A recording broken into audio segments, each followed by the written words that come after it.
In December of 2020, Jupiter and Saturn cross paths and form what is known as the Christmas star. This rare phenomenon only happens about every 800 years or so. And speaking of stars, here's a video about the Legendary Starfy. That's a bit random.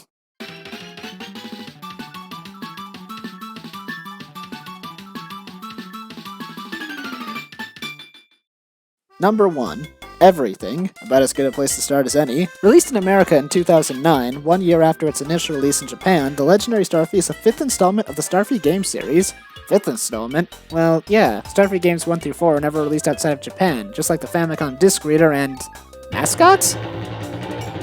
What the heck?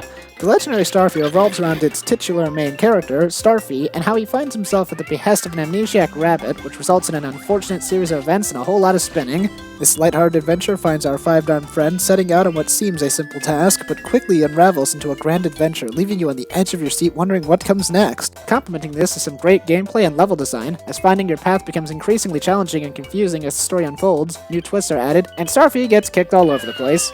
Ouch. The puzzles are fun, the treasures are numerous, the characters are likable and well written, the music is just so happy. And I mean, just look at that face. That is the face of a game that just wants to brighten up your day. How can you hate it? Number 2. So the legend goes.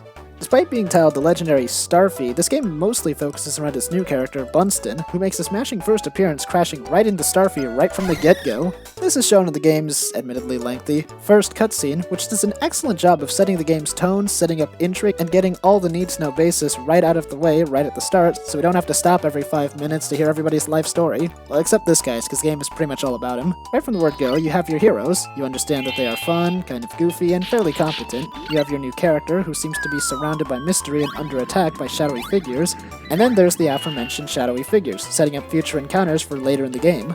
Who are these people? Are they the villains? Maybe they're the good guys and the bunny is the villain, or maybe they're just throwing a party and suck at giving out invitations. I mean, they look like entertainers. Something I personally quite like is the comic book aesthetic of the cutscenes, making use of the minimal movement and control of when the text shows up and for how long, and the use of differing size of text bubbles and differing edges gives some lines some much greater weight than others. Nice touch.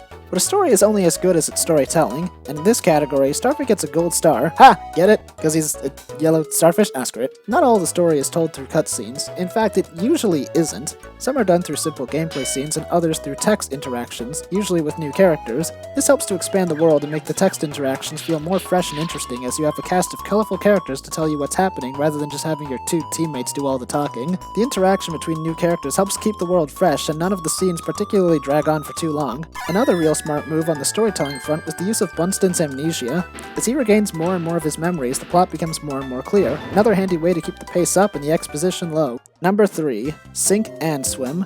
In terms of gameplay, the first thing I feel should be mentioned are the game's physics. Starfy is constantly being pushed around by currents, geysers, and the screen. Objects sink while they're underwater, including Starfy himself, and running builds up momentum which causes Starfy to jump further.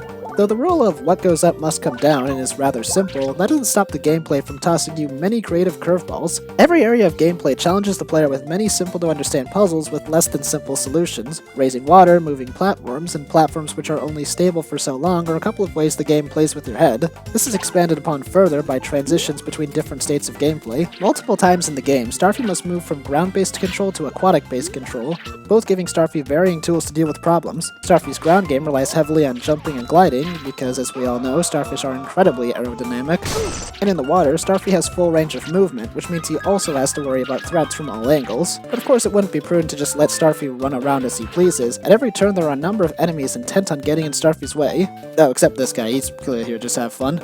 To deal with such opponents, Starfy is equipped with his handy Star Spin. Just press the Y button to spin and send your enemies flying. It even works underwater! If there's one thing you'll be doing a lot of in the Legendary Starfy, it's spin. Spinning through walls, spinning through currents, spinning through enemies. The spin even launches Starfy out of the water so he can reach greater heights that he wouldn't be able to just by jumping around. There are even puzzles that necessitate Starfy rocketing himself out of the water using his Star Spin. The Star Spin, it really does it all. Order now for free shipping.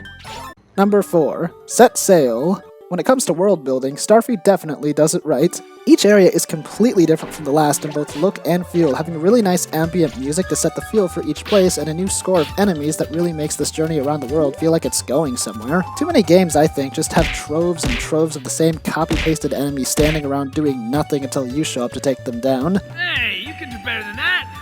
In Starfy, every enemy has personality and fits right into the world they're set in. Some fuss with their hair, shapeshift, comically fall over, tire themselves out, walk on water. Wait, what? I mean, clearly this guy's just doing his morning stretches and... Well, that just happened. I was born with glass bones and paper skin. Anyway, the point is, giving the enemies that the player faces such a varied amount of subtle personality touches is an incredible part of the world building. Making every enemy not only look distinct, but act distinct as well too, makes them feel less like mindless drones that exist only to get knocked down, and more like organic parts of the world that they're set in. But the thing I've been itching to talk about the most are the supporting characters. Even though most of them only appear very briefly, they leave an impression early on and quickly establish themselves through fun dialogue and impressive feats. World building like this is too often forgotten, and completely changes the feel of the game. By providing insight into the world, it makes the world come to life in ways that pure text just can't. Fun and memorable characters like this make the adventure really come to life as you're excited to see what new enemies you'll face and what new friends you'll meet. Number 5. Like a diamond in the sky. Come to think of it, I just remembered. I haven't talked about the treasure finding aspects of this game yet. Let's talk about those. Within every level are many different types of secrets for players with keen eyes to uncover. Sprinkled throughout each stage are a number of treasure chests, hidden rooms, or other sorts of things. Treasure chests usually contain hints for fighting bosses, clothing, or insights into people's characters, although I don't understand why Bunston would just stuff a piece of his diary into some random chest. There are also the puzzle rooms, which call upon Starfy to test his abilities in some really out-there mini-games. Swimming through poison, juggling, avoiding hot lava, knocking down snowmen are just a few of the weird tasks Starfy finds himself in the midst of. Completing each task unlocks new secret areas with even more treasures, such as heart gems, which increases max HP, and power stones that make his transformations even more powerful. Have I not talked about his transformations yet? Oh no. Number 6. The parts that suck. I believe that if you like something, you shouldn't be afraid to criticize it, for if something is truly worthy of its stature, it should prove better than its flaws rather than simply ignoring them. One of the Legendary Starfy's biggest selling points was Starfy's ability to transform into new creatures with differing gameplay styles. Sounds like a lot of fun and looks cool too. Sadly though, the transformation's the first thing I have to talk about in this segment. The first and probably biggest problem with them is, well, they don't do anything. The transformation power adds nothing to Starfy's adventure, as almost every room where one is used simply involves running straight ahead, standing around, or ignoring everything. The best of Starfy's powers is Starpedo, having the most involved level design, some water-based platforming, and is even needed for finding secret rooms. But sadly, nothing that this power does really justifies its addition, and even more tragically, Starfy's other abilities do even less. Monstar segments are all slow and tedious, tending to have very little to do other than just run forward and burn everything in front of you. Roostar is barely even worth mentioning, and Starfright is probably the worst of the bunch, feeling and playing like a complete afterthought. I know I'm being kinda harsh, but isn't it sort of missing the point in a platform game to have the power to just fly over everything? On a related note, it also annoys me that there are secrets in early stages of the game that cannot be obtained until you obtain powers from much later in the game. In some stages, you'll be shown treasures or secret rooms that you have no way of getting to, as you do not yet have the ability or transformation to get there. Stuff like that just really annoys me, and what's worse is that sometimes it's not even apparent you don't have the means to get these things, so you may find yourself wasting a lot of time trying to get something that you literally can't. Number 7. The Aftermath. The aftermath of the Legendary Starfy is, well, that there isn't any. The Legendary Starfy was the last Starfy game released in the series, and so far neither it nor any of the games before it have been ported to any new consoles, and no new games have been talked about or teased by Nintendo, which is rather saddening that a game series with such promise is now mostly just remembered as that game that won assist trophy from Smash Bros. Is from. Be that as it may though, for a swan song of the series, the Legendary Starfy is a high note to go out on. Perhaps it may be best for the Starfy series to end with a strong finish, the kind that makes you interested in seeing what else Starfy has done, rather than just go on forever and overstay its welcome. Better to be asked why you don't have a monument than asked why you do, or something like that. Or hey, who knows, maybe I'm totally wrong and a new Starfy game is right around the corner. I mean, Drawn to Life just had a new game, so Starfy 6 when, Nintendo? Though it pains me to say it, it seems Starfy isn't likely to get much love from its creator in the foreseeable future, but I still believe that games with this quality, detail, and heart won't be forgotten so easily. After all, you can't keep a good legend down. At the end of its long journey, the Legendary Starfy has, well, sunk beneath the waves, but like all great treasures, it's only a matter of time before it's unearthed again. So if you're thinking of playing the Legendary Starfy, my recommendation to you is, take your time and just enjoy it. Otherwise, you may end up missing a few things, like your jumps, over and over and over and over and over and over and oh.